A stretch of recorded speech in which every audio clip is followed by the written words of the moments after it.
All right, folks, I am Pops, and welcome to a great conversation with me again, James Meeley, Sequential Treasures, a guru in the comic book universe, especially with art. I've asked him here to help us answer your questions. I know I've gotten some, I've dabbled with answering your questions, but I can't even scratch the surface, so I'm going to the well to ask the man himself. So, okay, listen, here's the thing, James. We got all these people out there. They see us on YouTube now. I think that it's a very slow process with people learning, wanting to grow, wanting to learn, dabble. They don't know what to do. We're talking about, 60 years of some good stuff to pull from. We got, different companies. You have things that change. Obviously, the last 10 years have been chaotic, to say the least. I said, James, put together. James exceeded my expectations. He sent us some images. I just call it trash. That's what I call it. Well, trash. I'm trying to find some pieces in there, and there have been a couple of moments that you guys have heard me talk about on this channel. But writ large, it's not a good thing. But James exceeded our expectations, folks. He started with sending us images. He stuck to the plan of like graphic novels and omnibus and all sorts of different things. So you're going to get a nice, healthy dose. My brother, thank you so much for doing this. This is going to be, I think it's going to be a lot of fun too. We get to talk comic nerd stuff for a minute, which is always fun, right? It's always a joy. It's good. So, all right. The first one you came up with is, I'm so happy you did, because I have never been a Thor fan, Thor reader outside of his role in like Avengers. So for me, this was really good. Obviously, other than like Walt Simonson, I'm just not a guy. So here you go. Volume 3, Thor Essentials. The whole thing about it pitch it a little bit here. This is about, you talked to me about, where do you start? It's like, well, if you want to get into a character, there's no better way, in my opinion, than with Marvel's characters and with their books called The Essentials, which, this goes back into their earlier history, like the 60s and even 70s stuff is where you're going to find mostly essentials. But these are like telephone-sized books filled with like, 15 to 20 issues worth of story. Sometimes even 25, I think, and they do. I just pulled this one for Thor because it was an easy one to find, but they've done Spider-Man, they've done Wolverine, they've done the X-Men, they've done Captain America with these. I think they've done Iron Man with these. So, I mean, like all of their major characters have these, and this is a great place for anyone wanting to get in because it gives you a big chunk of history all in one shot, and it's all right there. And, it's hours of reading. You're not going to like blow through this and be like, I didn't really understand this story. It's like, you're going to be able to sit and read with these for a while. And they're very comprehensive that way. I love that about them. The only drawback I would give it is all in black and white, except for the cover.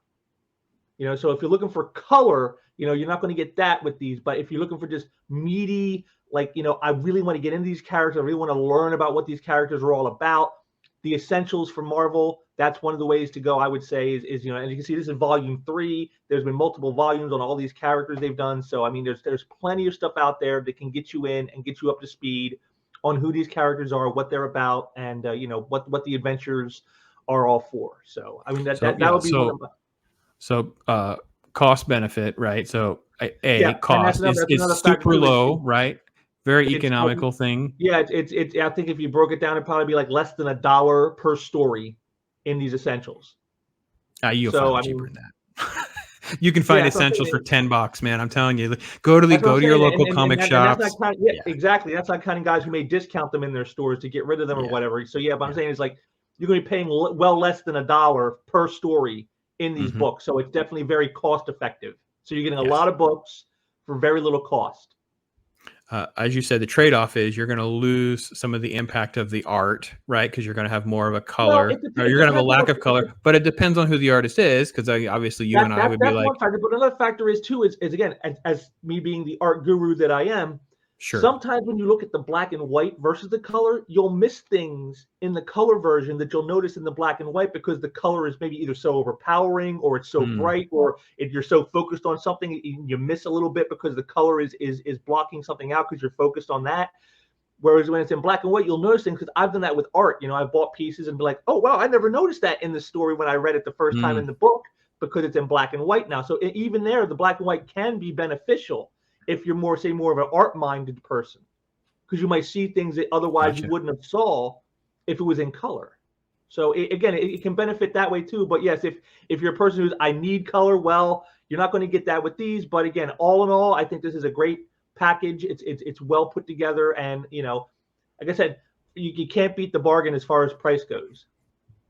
And again, this is like I said, it's a great way to jump in, learn a lot, right? So this is Mighty Thor from 137 to 166, Stan Lee and Jack Kirby. So it's Kirby art, 30 issues.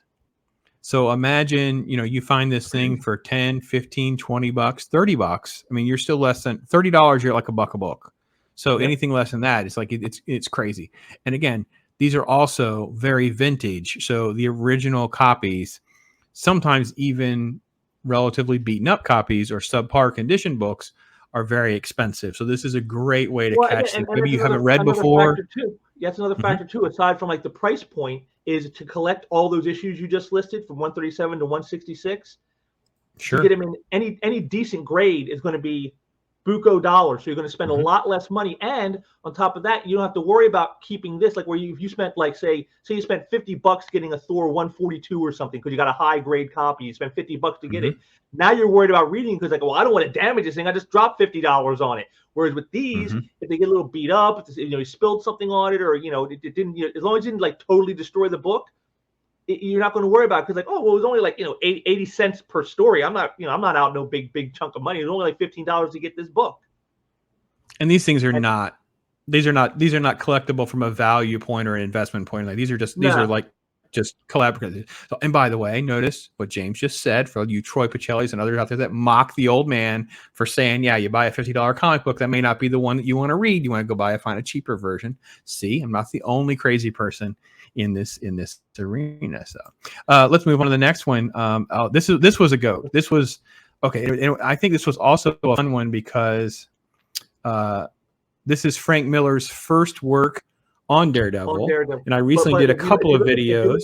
If you look at the issues listed, though, it's the only one it has is precedes his first issue because right after this story begins Frank Miller's run with Elektra and all the other stuff he did. This is the first issue he worked on in the book, and it was the conclusion of a storyline that had been going on. So this is the first one. But again, this is for more of the people who maybe a little less worried about spending money. This is the Marvel Masterworks series, and this is a more high quality stuff. They're usually like in hardcover, I believe, and so they're more expensive, but they are in color. So if you're a color person, I got to see my story in color.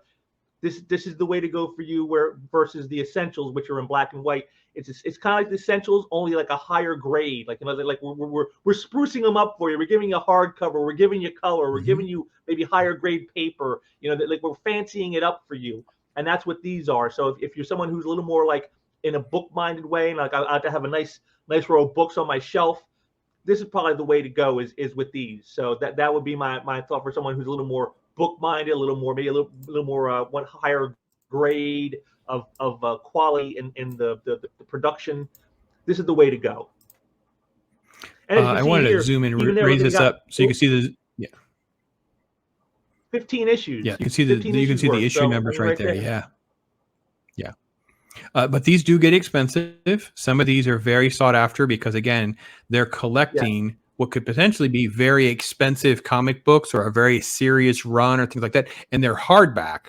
So it's a great way to store them, and you don't have to worry about them getting damaged or anything. Like you can handle them like a million times, and you don't really do any harm to them. But you can find some masterworks that can run you easily $100. I mean, some of them are expensive. Well, some of them are. This is also some are limited.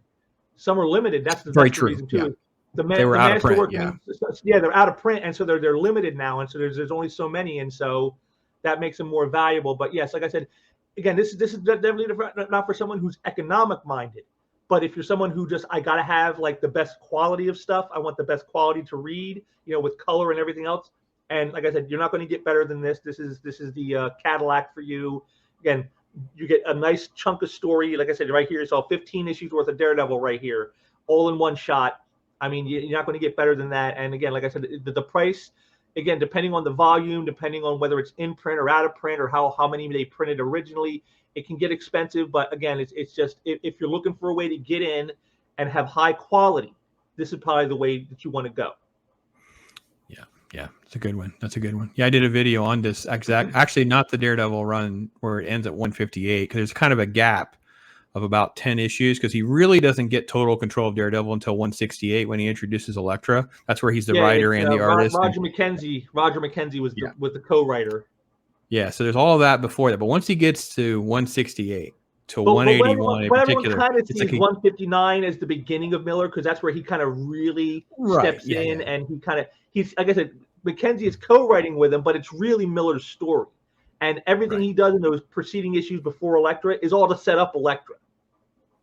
I know, everything but once it gets to Elektra, it's to move out the Black Widow from the series. It's to bring in Bullseye as a major threat, and then here comes Elektra. Yeah, but once you get to 168, I can't believe how good that book is. 168 is such an amazing issue. Like I did a whole video just on the one, and then I did issues on a couple of the little sub stories, and so I have to revisit that again even more. It never gets old. So, okay, Showcase is kind of like the DC equivalent. So touch on a little bit of the advantage of hopping over on that side. Yeah, this is the DC equivalent of the Essentials, and it's called Showcase Presents. And again, they've done it with lots of stuff. And the thing with these is they don't just do like major characters like Superman and Batman, but they even do like more esoteric characters. You'll see ones for Adam Strange and things like that, like lesser known characters. And I like that about the Showcase, because it gives you now you're not just seeing like the big names, but you're even seeing some stuff that you may not have known about. And it's like, and again, as you can see here, it says right here, over 500 pages of comics. So it's 500 pages, again, telephone book size, again, all in black and white, just like the Essentials are. But again, I really like the packaging here, and again, very economical minded. You're going to get tons of stuff, less than $1 a book in here. You're going to get 30, 40 issues of story, 500 pages. I mean, again, it's just a great comprehensive way of getting in. So it's like the Marvel Essentials, the DC Showcase Presents. These I think are your best value as far as like expense and in just sheer quantity of work to get in. So if you're getting in, but you don't know where to start, these are probably the best place to go, is one of these. And these are like amazing gifts. I know we're hitting with this kind of lands right before Christmas, so I'm not sure folks are going to have time to get something for Christmas, but maybe you got a gift card or something like that. But your local shops and shows will have these things, I'm telling you, dirt cheap. Like you won't have the new one, but you'll get like a 2 or 3 volumes ago print or something like that, different covers. They change covers a lot, those kinds of things. If you flip the Showcase over, you tend to get all the details. It has certain type of issues of what it prints, and if not, it's on the inside. You just open it up, it'll tell you which ones there are. But yeah, this is another great opportunity for folks to just consume a lot of material. A side note before we move on to this is there is another version of this stuff that DC does. They have a hardcover edition too. I forget the exact name of it, but it's like a hardcover collected edition. My wife has them. Give me a second. I think I can go grab one. Hold on a second. I'll be right back. Sure.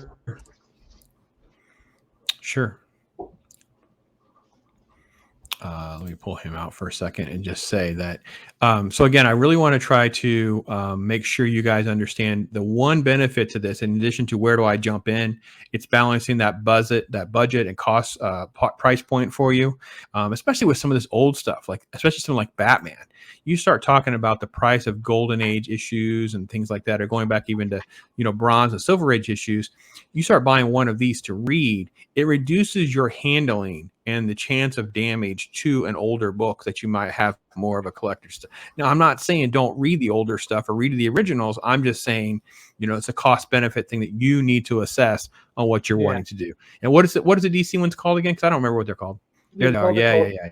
Archive edition. Archives. My wife, of course, Wonder Woman fan, and and I'll just try to break it in here real quick, and I'll show you. Here's the table of contents. You can see right here, I got the second page of it. Over 200 pages of stuff in here. There you go. And again, there you go. You put it back up for me. Yeah, let me just. It's put it back up for me, James. gave you the whole screen.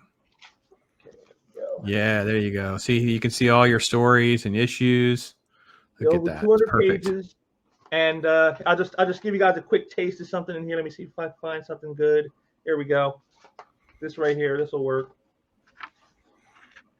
That OG right there. Mm-hmm.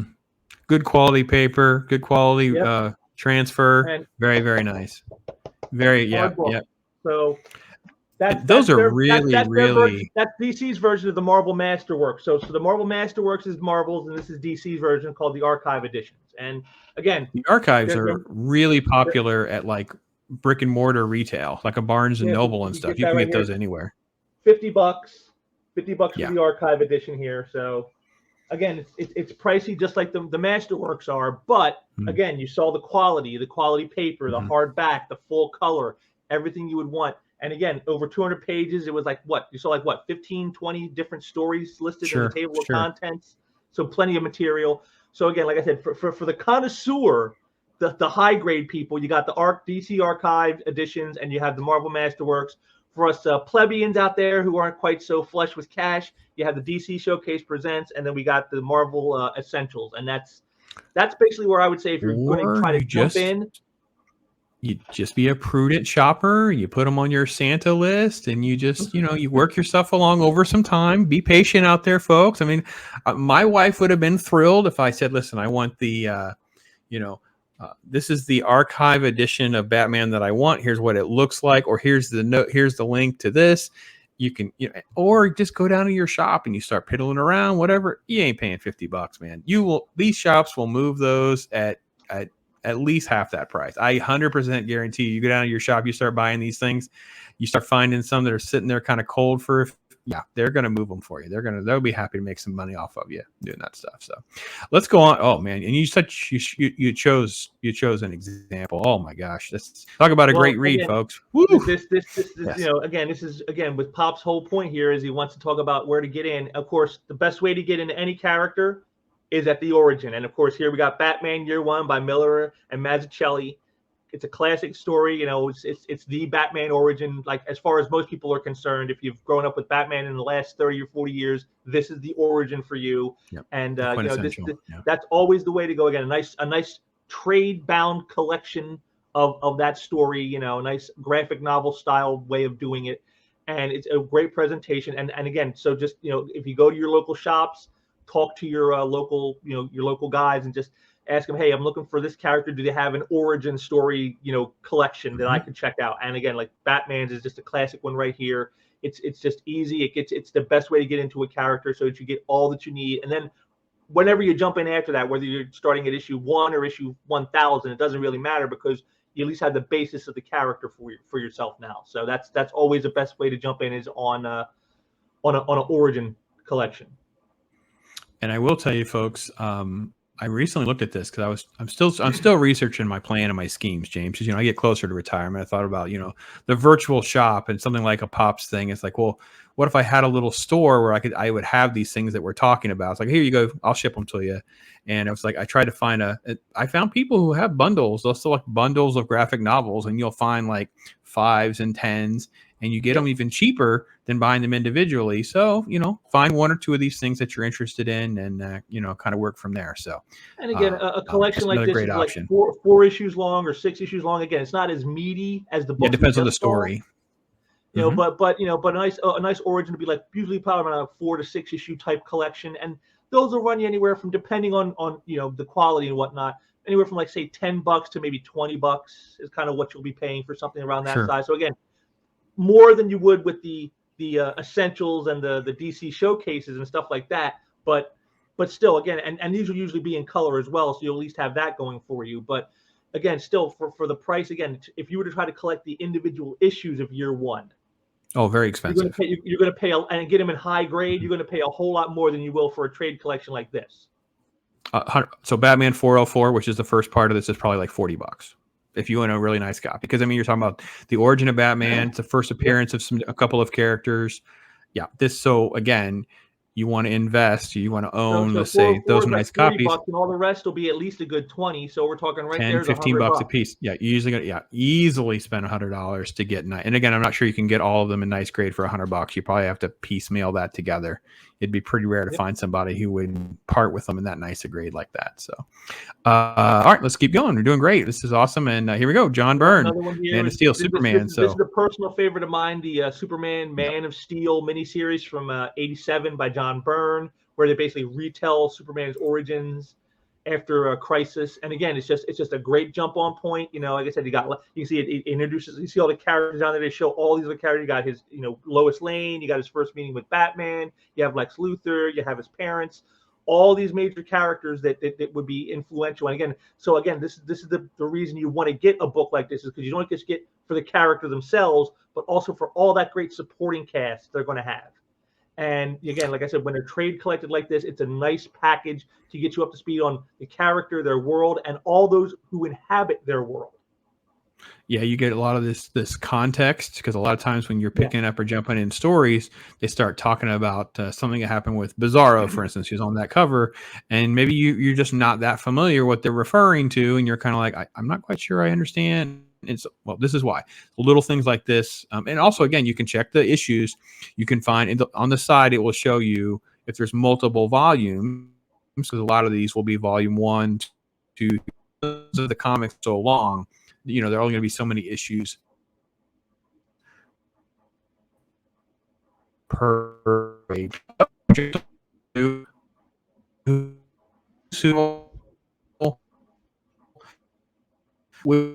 Which is James, because we kind of grew up on these two things. Yeah, so it becomes a little key to for me, these people are the think that we know origins of more. Superman and Batman. Yep. Yeah. Okay, now this people think we know more. People think that we know more than we do because we grew up reading these things regularly. I think is what's happened. We get more credit than we probably do, but it's because we've been reading these things. Yes, this is the official handbook of the Marvel Universe. And now what these are good for is if you wanted to find out about characters, like, you know, not just specific, but lots of characters, because what these are sort of like biofiles. And in the Marvel Universe ones especially, they list, you know, the first appearance of the character, and then they also list, like, if there's origins told, they'll tell you that. And with this series especially, they did years later, they did a book called Books of the Dead of the Marvel Universe. And so it would have the death of a character, which of course now means nothing because they've brought everyone back since then, so it doesn't matter anymore. But still, so like key issues are listed here. And that's how you can gain your knowledge on characters that way too, is pick up some of these Marvel Universe books, and there's a DC version as well called Who's Who, same thing. And, you know, they list a lot of the, see, there is Who's Who, and it lists all these first appearances and origins, and like I said, sometimes the deaths of characters, and so you can get the history and like, you know, kind of like the Reader's Digest version of their history right here in these books. And these shouldn't be very expensive because you know, they're again, like I said, they're basically bio books, and you know, those aren't exactly hot sellers for most comic shops. So you should probably get these. You probably get these pretty cheaply. You know, if you went to your local comic store, if they even have them available, they should be very inexpensive because it's not something that has high demand on it. And again, like I said, it's a plethora of knowledge. You know, if you need to learn about characters, this is probably the easiest way to do it. Yeah, I couldn't agree more. And these are things that you can find probably in like these quarter and dollar bin kind of things like that. It's just great stuff. So, all right, Iron Man 237, which I thought was an interesting choice. I wanted to hear your take on why you jumped in here. The next few you're going to see here, people, is single issue stories, which to me I think are always the best way to get to know a character, is in a single issue story that's a done in one. Because if that's not going to get you interested in the character, I don't think anything else ever will. Now, I picked Iron Man 237 because it's one of my personal favorite Iron Man issues. Basically, this is Iron Man in an aliens type of movie setting. You know, he's out in space. He's on a space station that he created that was destroyed by AIM, and he's contacted by the government saying there was an experiment of theirs that got loose up there, and he goes up to stop it, and it's this alien creature. And so now it's Iron Man in space fighting an alien. And so it's a great story. It's beautiful art by Jackson Geis and Bob Layton. You know, it's a wonderful issue. And again, it's just everything you need to know about the Iron Man character will be shown in this story. You know, you'll see, you know, all his inner monologues and stuff, the stuff that he says, the stuff that he does, the way his technology works. Everything you need to know about the character is in this story. And that's how you can always tell a great done in one story, when you can learn about a character and not have to worry about like, oh, I got to buy up all this backlog just to understand who this character is. This is what they don't do so much in the modern stuff anymore. This is what they're missing, is stuff like this, where you can just pick up a random issue like this, a done in one, and hey, wow, this was a great story. This Iron Man character is really interesting. I got to learn more.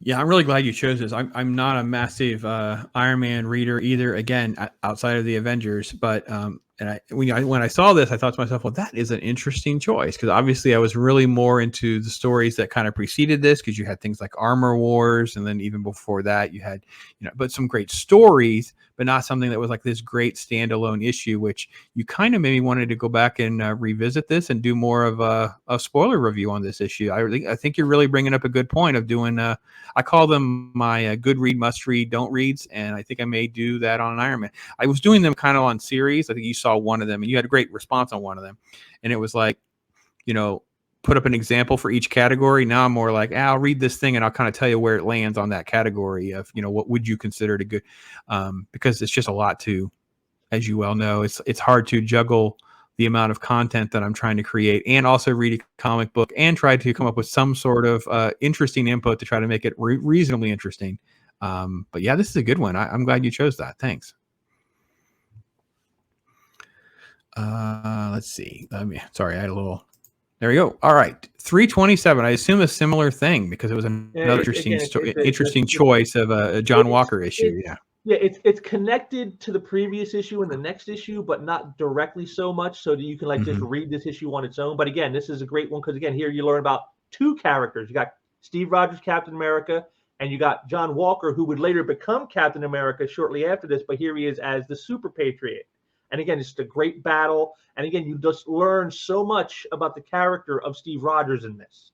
This is a great issue that you can see his heroic ideals, his values, what he stands for, and it's all shown in here of so like when people say certain things like only Steve Rogers could ever be Captain America, well, an issue like this kind of tells you why people feel that way.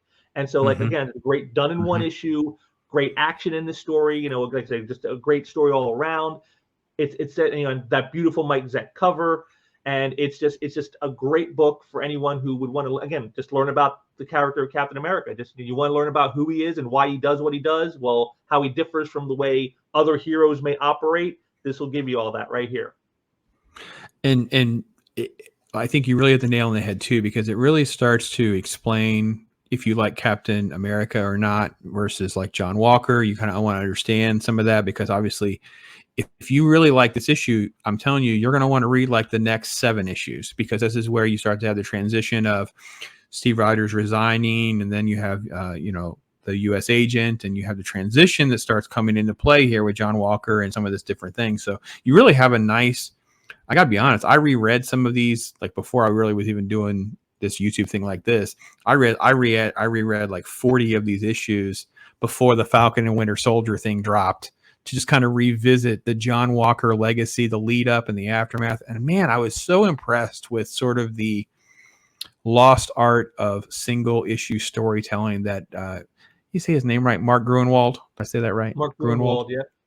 Mark Gruenwald was so good at. He was so good at having standalone stories with just like these little threads that would overarch, dozens of issues. And it's kind of like a Smallville, right? He's like, Smallville would have standalone, episodes, but then there was like these overarching stories that would go on. Yeah. Grunwald's a genius at this. He was a genius at this. It was it's such an underrated skill that seems like a lost art in the comic book and TV. And it really is. It really is a lost art. I mean, but he was of that generation where like they were focused on telling great stories, not so much in like saying, I'm trying to get this to make a film out of this or make a TV series out of this. And so they were focused on creating a great story, and that's what mattered most. Whereas today, these guys don't look at it that way. No, they look at it as a they have to do story arcs of at least 6 so they can justify a graphic novel. That's what they do. Or I'll do this book so for several issues so I can try to get a Netflix deal, and that's what they do. And that wasn't. And here's another one, a great done in one story where basically Superman faces off against the Joker. Now you see again, it's just. Again, a great story. It's just a lot of fun. This one is just pure fun to me. This is like fun comics right here during this Superman #9 back from 1987. And again, it's just a done in one story where you got Superman facing off against Joker, and in the end, when he asked the Joker, why did you come to Metropolis? Why did you bother? Normally you bother Batman. Why are you bothering me? And his answer is like, Superman, why not? And it's like, there it is. That's the pure fun right there. Just why not have the Joker go to Metropolis and hassle Superman for a change? And that again, just a great done in one story. A lot of fun. You learn a lot about the character of Superman from this, and his interaction with the Joker and stuff. And it's just a great story. It's a lot of fun. And again, that's the key of all of this to me is you want to make the stuff fun, because if it's fun, it's entertaining, and that brings you back for wanting more.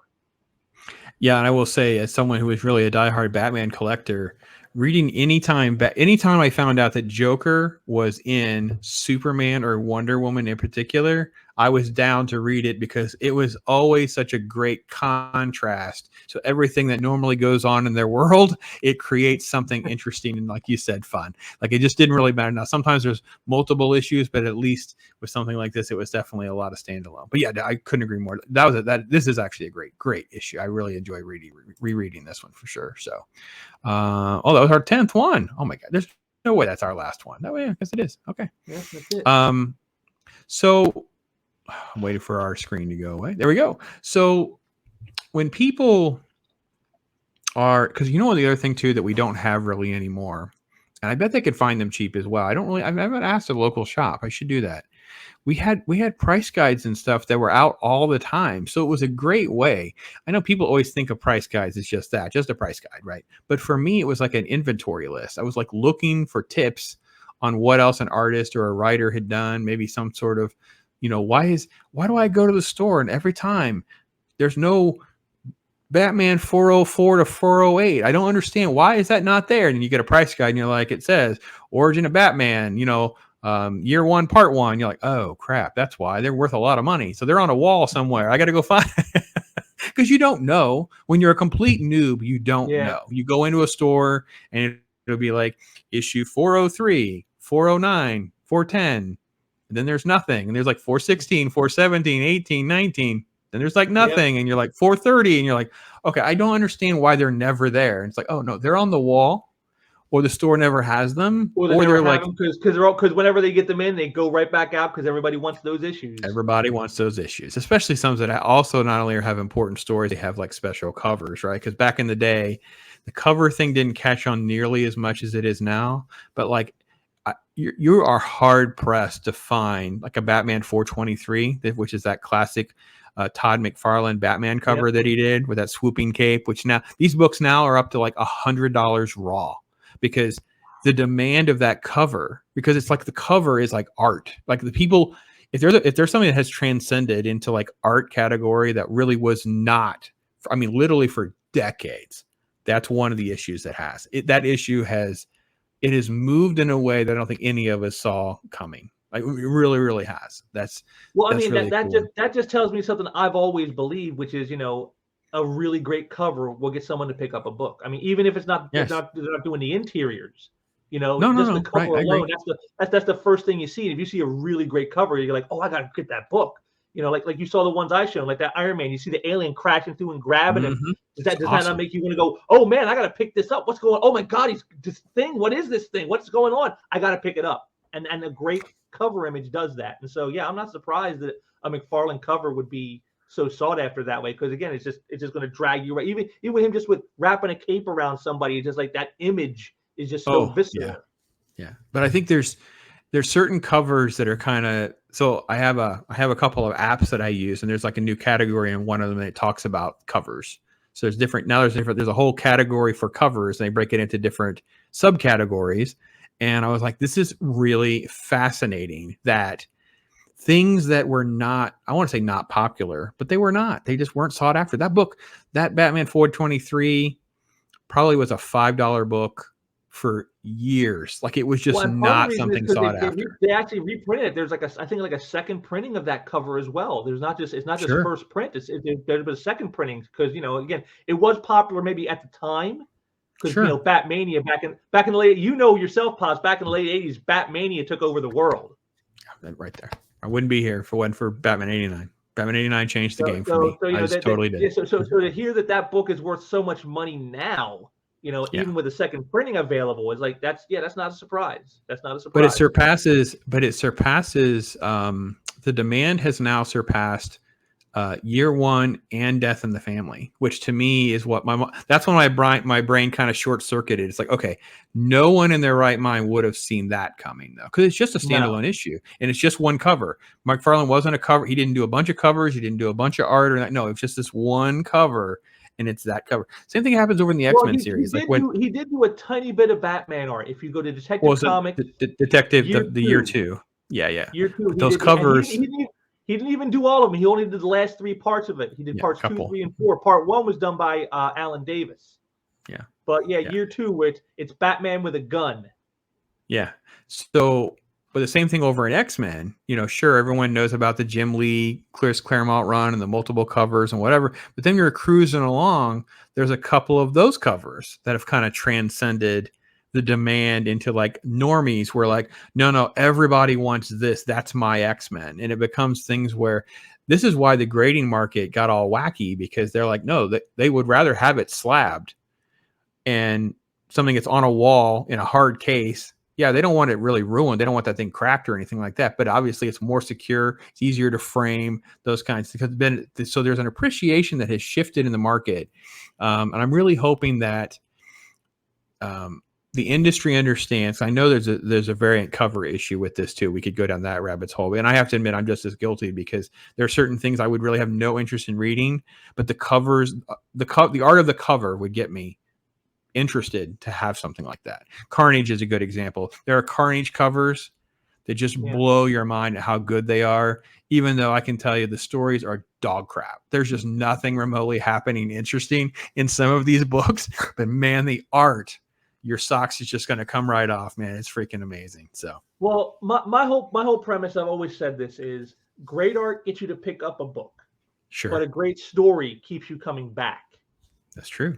That's true. It makes you buy issue number 2. So that's right. Because and people always ask me, which do you think is more important? And as much as I love the art, as much of an art guru as I am, I still say the story is just a little more important, because here's the thing: if you have a great story but some bad art, a great story can carry bad art. You can get through the art because you're so involved and engrossed in the story being told. Sure. But if you have great art but a bad story, it's just pretty crap. That's all it is. You're like, yeah, this looks great. It's a shame there isn't a story that goes with this. Yes, that stuff will become very, very cheap, whereas the reverse does not. Yeah. So, for instance, if you have a good story, because the art, let's face it, the art is all over the map. There are artists of all sorts of different tastes and flavor. The stories tend to drive sort of a book's legacy. I know there's first appearance issues and there's some things like that, some key issue stuff like that. But really, the stories is where a lot of the legacy is being driven. But you can have amazing art and mediocre to poor story, and they just don't hold value, right? They end up in a dollar bin and things like that. Well, this is a lot what happened with Image, right? Image Comics, value right? Holders are always when it's both story and art. Like, you Correct. mentioned the Armor Wars and Iron Man.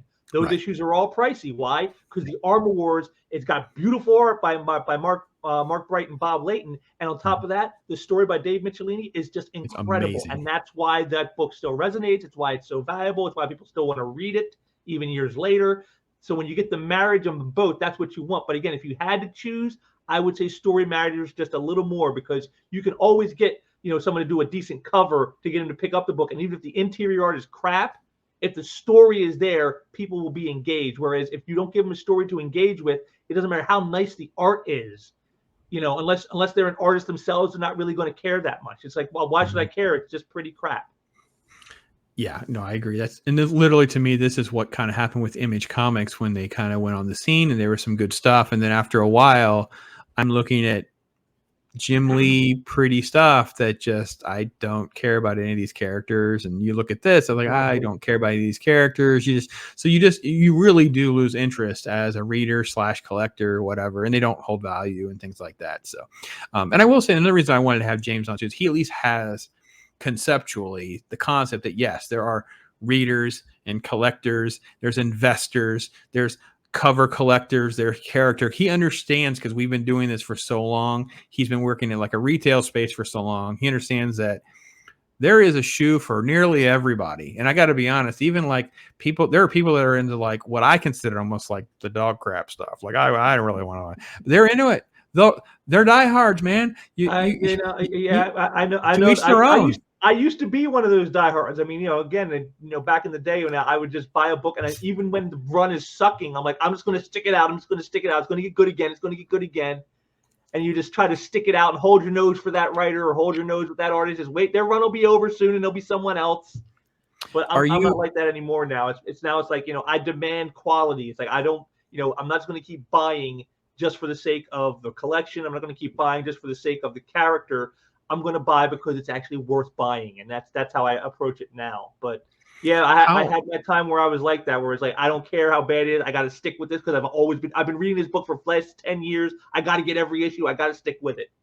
See, the problem that I had early on, I had the bug really bad because I came in and got hooked on Crisis, and I become a completionist. There's hundreds of issues. I mean, it's just insane how many Crisis you write. And then I realized I can't afford this. I can't be, there's no reason to be paying, $1.50 for an Outsiders comic book when it was going to be a quarter a couple years later. Like I needed to cool my jets. Like I just need, but what do you tell people, again, consumer side, right? Who want to I really want to get into the collecting. I really want to get volume. Do you just think they should go to shows? Do you think they should try to go online? What are some of the best avenues for them to sort of look at a bulk type transaction? Well, if you have a shop that has a good inventory, yeah, that I say is always the best way to go, is because go to your local guy, because you may know him, he may know you. You can build that relationship in person, which is always easier. And if they have the inventory for it, you can get great deals if you buy in bulk that way. And let's buy this chunk of books, because I remember, again, I used to work in shops like that, so I know firsthand how those people are. So I've done this thing. So that's the best way to go as far as I'm concerned, is your local shop, if you have one that is actually competent and has the inventory. Well, and keep shopping around, because I mean, I did a little. I mean, that video is long buried in my archives. Who knows where it is? I did a thing on I have 4 shops in my area, and they're all 4 completely different with completely different strategy. One guy is a new comics only; it's churn and burn, right? Churn and burn. One guy is only back issues.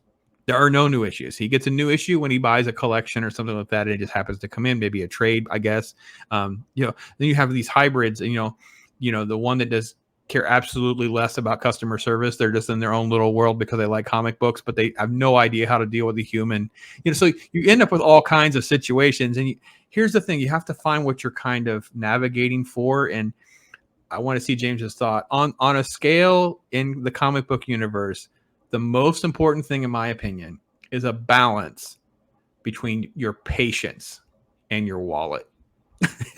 You have to have a patience with your wallet, because you're almost kind of have to, especially if you don't know a whole lot. If you don't know a whole lot, you kind of have to. The one thing is, if you don't know a whole lot, I would advise, don't just give vague information and expect miracles. I think back to the old Clerks movie from Kevin Smith, where the guy walks into the video store. He's like, "Yeah, I'm looking for the movie with that guy and a girl, and they get together and do the thing." Oh, Navy SEALs. And it's like, yeah, don't be that guy. Because I used to work at a video store for a while, and I started to understand those people shortly before I left. I'm like, that's when I knew it was time to leave. Wait a minute, I'm understanding what these people are saying when they come in with vague information. It's time for me to go. But yeah, I mean, my wife still teases me about that. That's how I got the Master of Useless Information nickname from her and her coworkers. She called me on the phone.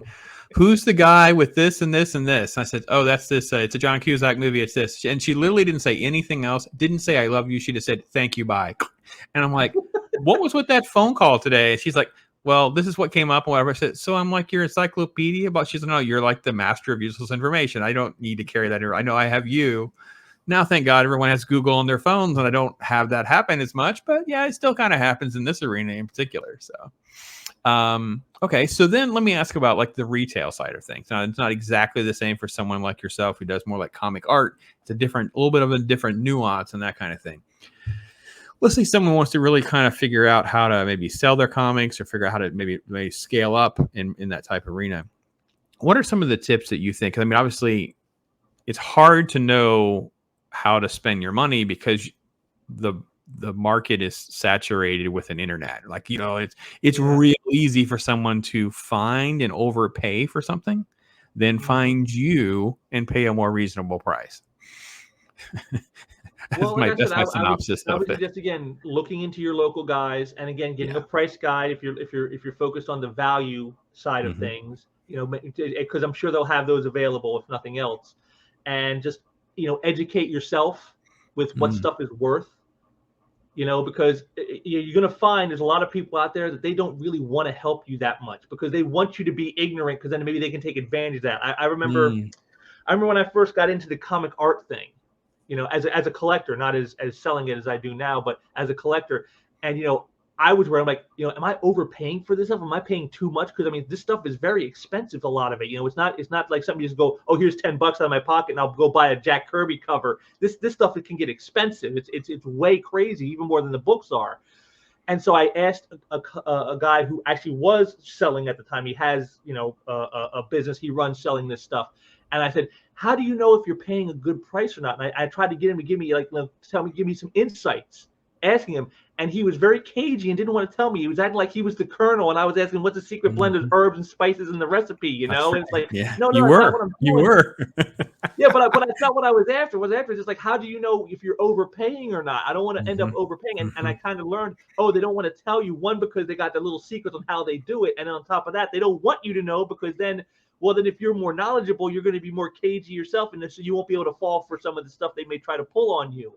Sure. And so you got to watch out for that kind of thing with this stuff. Is there are people out there who are looking to, and it's not just the art, but even the books themselves, people who will try to take advantage of your newbie status.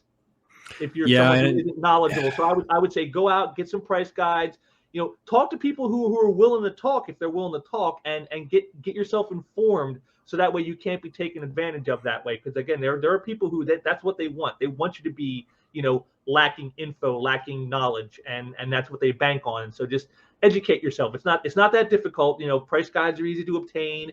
You can find out stuff, from all the websites out here. You want to reference stuff about characters and whatnot and values. You can find all that online. That's the way to go, I would think. So that way you don't get taken advantage of. I'm also of the opinion too to like always try to make offers on some things.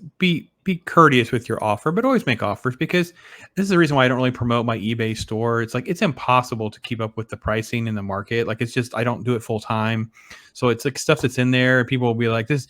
They'll make an offer, and I either get one extreme or another. I get like you're way overpriced. I don't want, or I get like really lowballed, probably by a reseller or something like that. It's like just make an offer, just kind of compromise, figure something out. Well, for that, I have a general rule of thumb I live by, which is whatever the price is they're asking, if they're willing to take a best offer like eBay, you have your price and then a best offer, never ask for more than 1/3 of the price.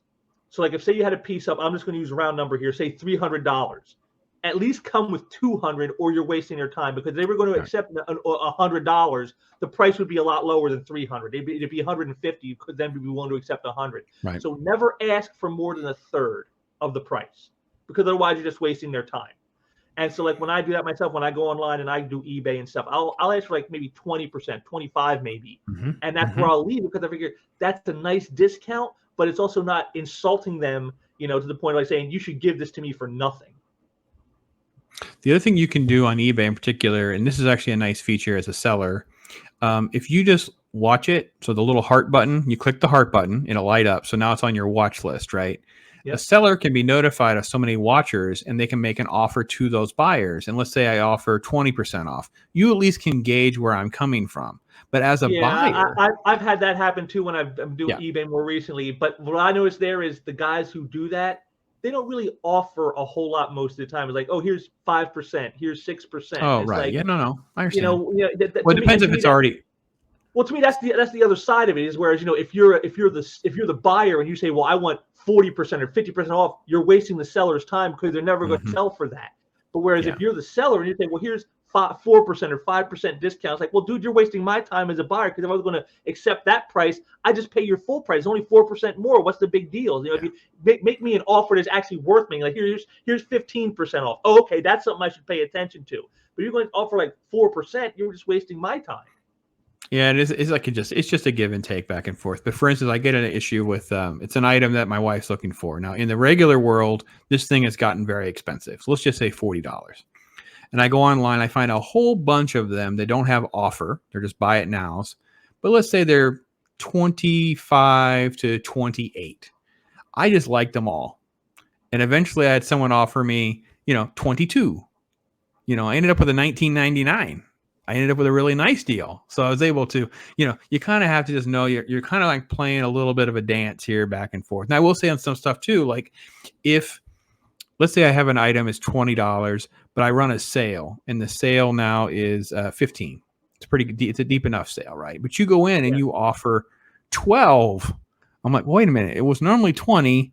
I've got it 15. Now you're lowballing my sale, so you have to understand the negotiation thing. Make sure you have your content. But that's not what I'm saying is, no, I understand what you're saying because people put it on sale, so right there that you're offering the bargain right there yourself, whereas you don't have to try to get one yourself. But I'm talking like someone who has it at full price, and they're like, "Well, here's 3%." It's like, "Well, dude, what are you wasting my time?" I know.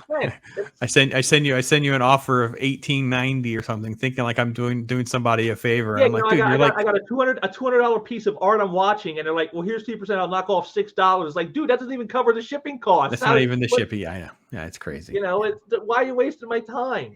Yeah. All right, that's awesome. This has been a really good conversation, folks. I want lots of your comments and thoughts about maybe a certain title or something we didn't cover. We tried to really kind of dive into some stuff that should be relatively easy to obtain, relatively easy to kind of get your head around. If you're, because whatever we kind of gave you examples of, there are other examples that fit that particular character or title or even company. So it's really pretty easy to kind of at least have a jumping off point. Go, well, I'm really into X-Men. What do you mean? Well, there's this, there's Masterworks, there's this. So you can kind of navigate down these type of avenues, giving you these type of examples and things like that. So also maybe there's some language that we taught you. Maybe there's some lingo, what an essential master's work. That's still, again, I think when you've been doing this as long as James and I have, we take for granted some of that. We'll just throw things out there and realize, okay, not everybody got that. Oops, sorry. I get private messages. I'll get DMs and things like that. I'll be like, oh yeah, Pops, hey, on Tuesday you did this stream and you were talking about this, and I have no idea. Yeah. So there's streams I've done that don't have a lot of videos that were made for like this many people, because it's like, I didn't understand what you meant by this variant cover, that you were talking about this type of, and I'm like, oh, okay. So I did a little video and tried to show an example or two, like, this is kind of what I mean. I'm like, oh, okay. Not everybody knows. They don't know the lingo. We just, it's easier for us to have evolved. But we've been immersed in this stuff for decades. That's why we know it all. It's just longevity, being around. Yes. It's good stuff. It's good stuff. So, well, I appreciate James this time. It's really been awesome. Like I said, please, all the links and stuff are obviously down there. Check out this guy. Links to his site, links to his channel. He does great shows over with Aaron Lopresti. Just awesome stuff. And I got to be honest too. In fact, our next one's coming up here this month. It's just to give a quick note here. It's called the Comic Art Convo. We do it on Aaron Lopresti's channel, which you can find, right here. Just put in the search bar Aaron Lopresti. It'll bring up his channel, and it's called the Comic Art Convo. We do it the last Saturday of every month. This month is going to be on New Year's Eve at 4 p.m. Pacific time. So we're going to be doing that. The opening topic, because we have an opening topic and then we get into our artworks and stuff. Opening topic is our favorite cover artist. So it's going to be a lot of fun. I got some stuff I got planned for this, some things I've been working on. I'm going to try to make this like the best show of the year because it's our last one of the year. And so I wanted to go out big. And so hopefully we'll get all that going for you guys. It's going to be a great time.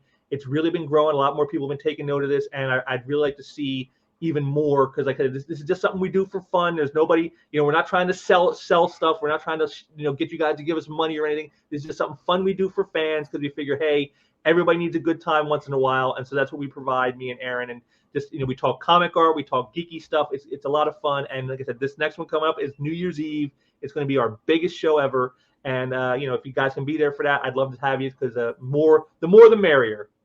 Absolutely. You got to put in a good word. If we can get Aaron on with me. I'd love to talk to Aaron. We cannot. He's too busy trying to sell comics and run a business. Imagine that. Well, actually, he's just too busy. He's too busy doing other streams. I mean, he does so many other people's streams along with his own. He does a Sunday show every week with his wife, and he's just streaming like a I know. madman. He's a So tuber, man. He's a tuber. So, and on that fun note, for any of you who have not caught on, this is obviously dropping on a Sunday morning at 9 a.m. as a premiere.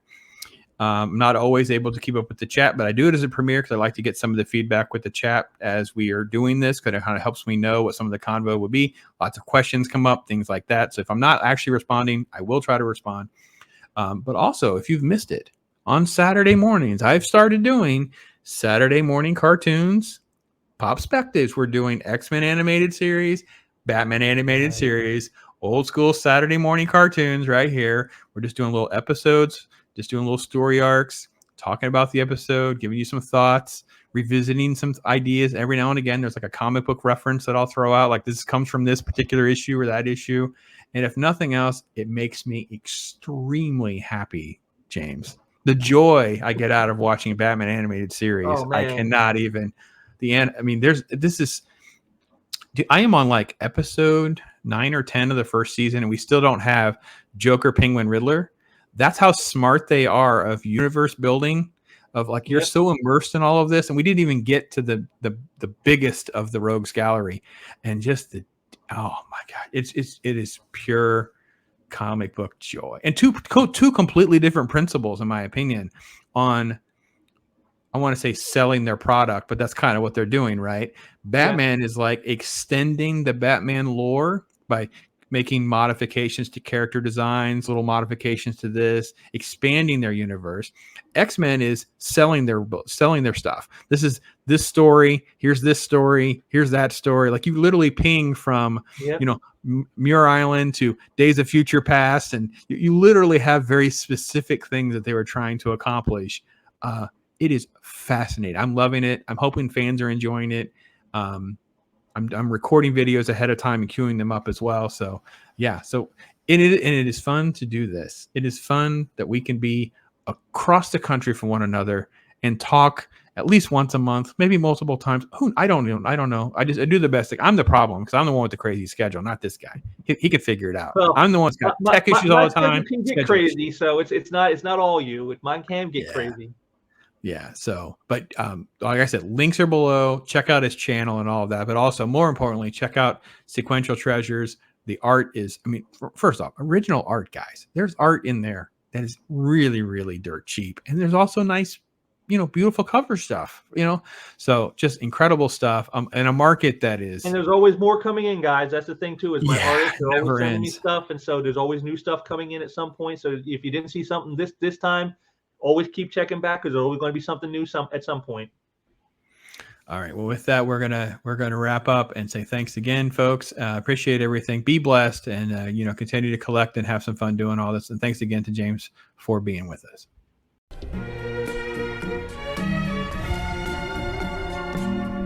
Yeah. Right. And I'm not playing no